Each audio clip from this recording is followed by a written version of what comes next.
А вот еще одно замечательное слово владыки Антония, оно относится к тем дням, которые уже прошли, но которые были недавно. Слово «великий поток». «Сбышься Писание, еже глаголит, и со беззаконными изменися, или находящие хулиху его, покивающие головами своими и разоряющие, разоряет церковь и приведение солидарию. Спасите сам, снидись креста». Совершилась спасительная страсть, исполнен ужасный приговор.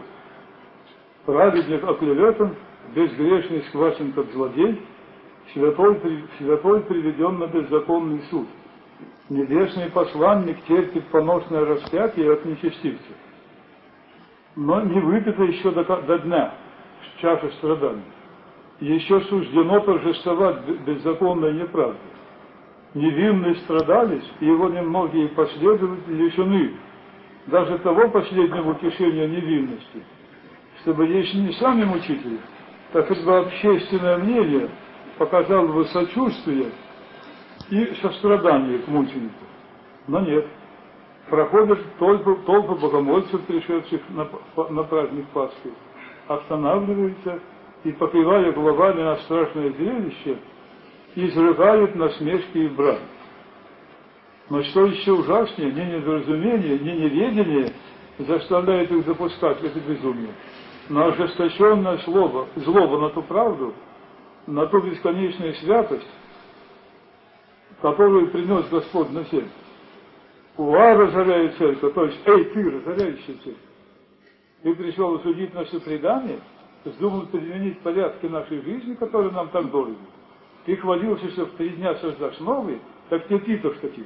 Сойди из креста и спаси себя сам. Нам было тебя не переспорить. Ты думал любовью и правдой устроить на земле мир, и не пожелал к нам присоединиться. Так пусть теперь все видят, куда тебя привели твои добродетели. Так думал поругаться Христу Спасителю дьявол, который именно эти безумные глаголы говорил в сердцах обезумевшей толпы. Казалось, что не стало на земле правды.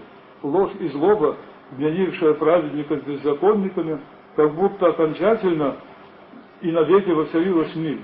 Многих праведников казнила она, многих изгнала пророков, еще недавно обезглавила того, кто был больше всех рожденных женами, Иоанна Крестителя, а ныне пригвоздила ко кресту святейшего и святых. Не выдержала и затрепетала самая природа. Тьма быть со всей земли, померче солнце, и завеса церковная раздраться по среде. Никогда не видела солнце такого страшного злодеяния, от которого померкло. Никогда не обогрелась земля божественной кровью, ни прежде, ни после этого, ни в обид. Но Бог благий и праведный судья превыше всех. И когда для земного плотского ума виделось как будто бы посрамление правды и торжество зла, когда умирало на поносном позорном древе солнце правда, осужденное беззаконными злодеями, а самые злодеи рукоплеская и торжествовали, тогда на небе совершился приговор на укрепившегося князя мира всего. Тогда пришел суд на всякое зло и на творящего зло. Своей вольной страстью Господь открыл нам, что стыд и позор не внешнему исчезновению, а в грехе, что слава и правда не внешней силе, а в чистоте сердца. У него отнимает земную жизнь, но тут же началась новая жизнь в благодати. Пророк Исаия говорит, когда душа его принесет жертву и милостивление, он узрит потомство долговечное. А с тех пор, как пострадал Господь, всем стало ясно, в чем горе и смерть. Все стали различать правого от сильного и уже осуждают не распятого, а его распинателя. Они, эти распинатели, стали предметом общего омерзения и ужаса, а он, распятый, стал нашим светом, нашей жизнью, нашим оправданием.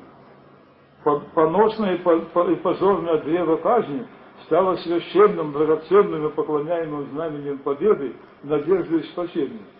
А то лобное место, на котором его сопряжли к беззаконникам, теперь изображается пред нашими глазами среди освященного храма как святыня, и пред изображением его тела, которое положено в гроб, склоняется до земли, до земли и вельможи, и цари. Но, братья, До конца ли уничтожило сходство нашего времени с тогдашним?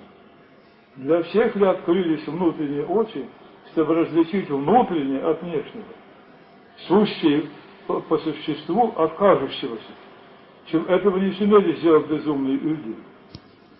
А все ли мы, или лучше сказать, всегда ли мы преклоняемся пред распятым Христом, как сейчас внешне поклоняемся пред Его воплощенителем? А не поклоняемся мы сами, не уподобляемся ли мы сами христоненавистным ослепленным иудеям, которые поклонялись Ему как царю, а через 4 дня до того предали Его на казнь? Или наши богослужебные хваления бывает по легкости нашего настроения, подобно еврейскому осанну при входе Христа в Иерусалим.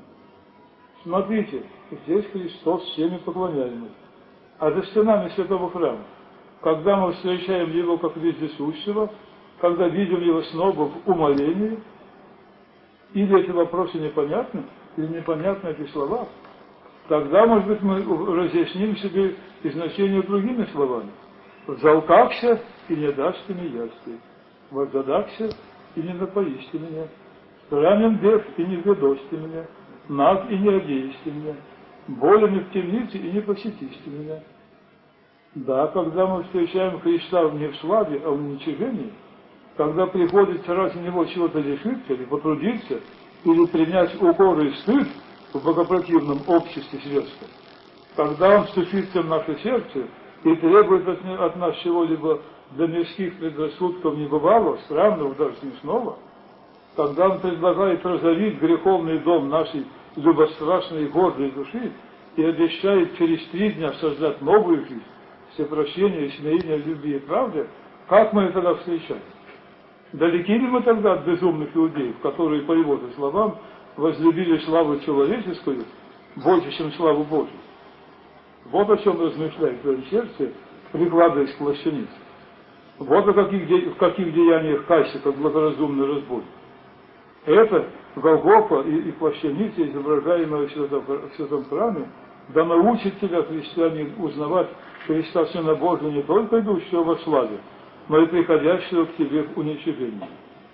Когда поднимется в тебе борьба между любовью к правде и любовью к миру, которую не выдержал Пилат, тогда подумай, во-первых, что в то самое время, когда ты воображаешь себя судьей между Христом и миром, то в самом деле над тобой самим совершается суд на небе. Если жалеешь о своем спасении, то представь себе вновь Голгофу, распятого на древе Спасителя, иудеев, ругающихся Ему. Представь эту страшную картину в день твоего искушения и спроси: хочу ли быть праведными мироносицами, которые не убоялись позора ради Христа, или злодеями Его осудившими? О том размысли и ныне пред святой плащаницей. Смотри, чтобы твое лобзание Христовых яств в этом храме при отвращении от них в жизни не уподобилось бы целованию и поклонению нечестивых ругателей и воинов, которые тоже поклонялись, говоря: радуйся, царю людей.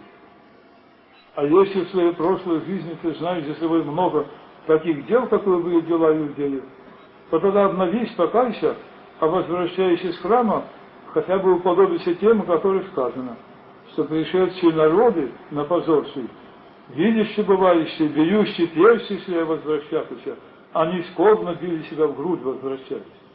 Возвратись и ты в дом свой, изменившись как сотнику креста, и распни в себе ветхого человека, чтобы жить со Христом во веки. Аминь.